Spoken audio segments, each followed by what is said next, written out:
Why did they not tell the Commission of Inquiry, we have taken a decision to close Wales, and have the COI, the members of the COI, debate this issue for several hours, and 8 of its members said, we don't support closure. They debated the issue whether this was so. Why did they not tell them that the government had already? So clearly something is wrong here. Something is wrong. And the government is in a big mode. I heard a PR recovery mode. I heard the decision was made one evening, and a telephone call was made to Nagamootoo. He was on his pleasure trip in New York, and he agreed to it on his pleasure trip when he was overseas. And that is how it came out so precipitously, so suddenly, so contrary to all that was told to us about the COI report being debated in Parliament, etc. The decision was made in a small circle. And so this tells a story of itself. No matter what they do. Now the president has said the recommendations of the COI is not cast in, is not gospel. Then why did you have a COI in the first place? And why did you tell us you're waiting the COI to decide what to do? Why did you waste $70-odd million of our money, the taxpayers' money, to do the Commission of Inquiry? And should we even pay any attention to anything else in the COI? Any of the other recommendations or any of the numbers, because they're not gospel too. It is just a bad decision. And so the government has now been peddling several things. Government and its surrogates and the Ministry of Propaganda. The one is that the PPP closed LBI and Diamond. So that's one thing. 2, we spent all the money on Skeldon, and therefore there was no money remaining for Wales. And 3, we are duplicitous because we did not support the bauxite industry. This country did not support bauxite the same way it supports sugar. So let us examine those 3 issues. What took place at Diamond? First of all, the diamond factory was closed in 1985. The cultivation remained open, and we were moving cane from Diamond using the waterways from 85 to take them to LBI sometimes and more, using the waterway. By 2010, we had also Houston Estate on the East Bank producing and employing people. By 2010, Houston Estate had gone out of production. They had diversified into cattle rearing. And you had about 300 workers working in the cane cultivation in Diamond. We set up a committee that was chaired by Mr. Ragurai, who was a board member and an agriculture specialist. In Gaisuko, many years, he headed an estate. Gau and Nasi were part of this committee. I'm telling you this because it's a difference in approach. They visited many of the locations. They look at the field data. They had a debate, etc. It was found that moving the canes from so far caused some of the cane content, the sugar content in the cane, to have problems. There were 300 workers at that time. So we offered the workers alternative employment elsewhere. The workers said, many of them said, they preferred to be severed because the collective bargaining agreement, I think it was that said that if you have to go beyond 10 miles from where they were working, that they could ask for severance. They didn't want to be transferred. That was the key argument. I went to meet the workers. I recall meeting the workers together. I'm telling you this because it's about approaches. We didn't just issue a statement out of the blue.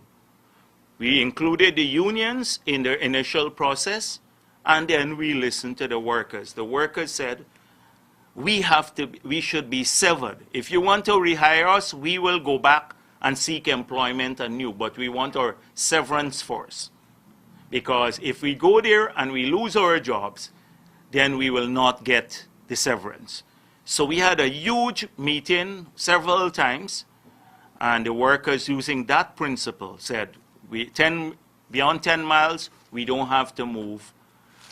And we then severed the workers. Gaisuco did not have the money, so the government gave them the $385 million for that, the 300 workers. Many of those workers then were rehired at Wales and LBI, but now starting afresh because they had received their money already.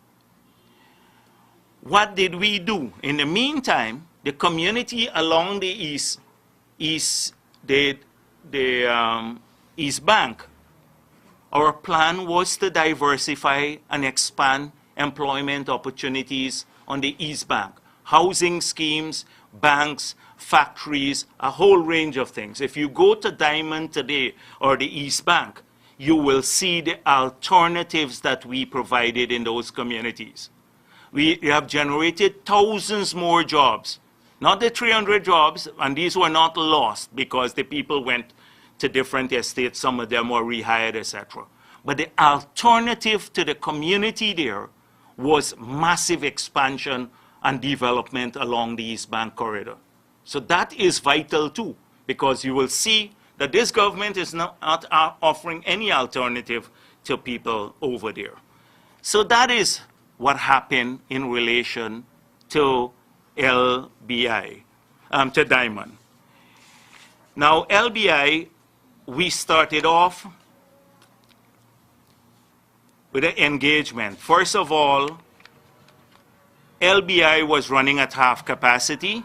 I think it was 85 weeks of 156 grinding weeks they had per year, both of them, LBI and Enmore, the two factories. So they were both at half capacity. We expanded the land cultivation in Enmore, so more canes were grown at Enmore, expanded the fields there. And secondly, the packaging plant was opened or under construction at Enmore. So we needed more sugar to go into the packaging plant. The two factories were running at half capacity. And so there were about 250 factory workers in LBI at that time. We decided the canes were always moving because they're contiguous estates and they're minimal amount of private cane, unlike Kurt Canal, minimal amount of private cane, contiguous estates. So what happened is the fields were left open at LBI because they're contiguous. We expanded. And we said the factory we should close the factory. But since they're close by, all the workers, there was a committee set up again with Gau and Nasi, and every single worker was interviewed and made an offer. They were offered to go to work at Enmore. They then, many of them, took up the offer to go and work at Enmore. Those who did not remained at LBI because they expanded the workshop there. And so I think 4 jobs were lost.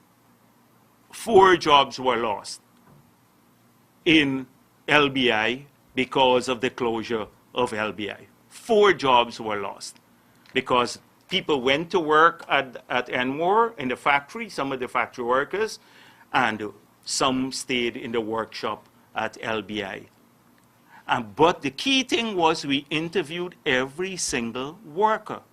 Now that is our experience with these 2 matters. So I've heard a lot of talk about how, oh, they have no moral authority. We do have moral authority. We approach workers with respect. We included their unions long before, not after the fact. They are part of the process. So that is very important. Now, how has this country treated bauxite?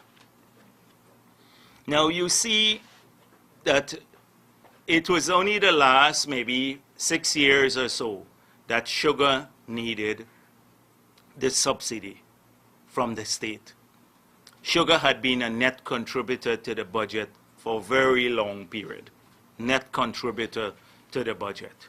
So a few years, the last few years, and particularly, as we said before, because the European Union price was cut. But what will be, how did we treat bauxite, this country? Because the same people who were saying that sugar demands too much from our budget now and we can't sustain it, they acted very differently when it was the bauxite industry. So if you look at our Minister of Foreign Affairs, he had given an affidavit to when we had the arbitration proceedings with Green Mining Company, because the government had issued in June 1992, I think $29 million of bonds to Green Mining, and they had gone to they had claimed that it was expropriation, and we were in arbitration because of that. So this was done prior to us getting into office. So we defended the case, and he gave a statement there. The $30 million that we assumed in debts in the Treasury at that time, $30 million. That is equivalent, if we look at today's, leaving out the interest we pay, which is another $18 million. If we look at that money invested, the future value of that money spent in 1992, what it would be worth today, you discount it by 8%, you use an 8% interest rate rather, it would be about $170 million in today's terms. But if you look at paragraph 12 of his affidavit, he said that between 1982 to 1990, the government of Guyana injected $220 million into the bauxite company. Now, $220 million in the 80s, if you again use a compound interest rate of 8%, say return, that is equivalent in today's term of $1.5 billion. It's equivalent to $1.5 billion of assistance. At that time, our gross domestic product in 1990, even the $30 million of debt that was assumed by the government, our gross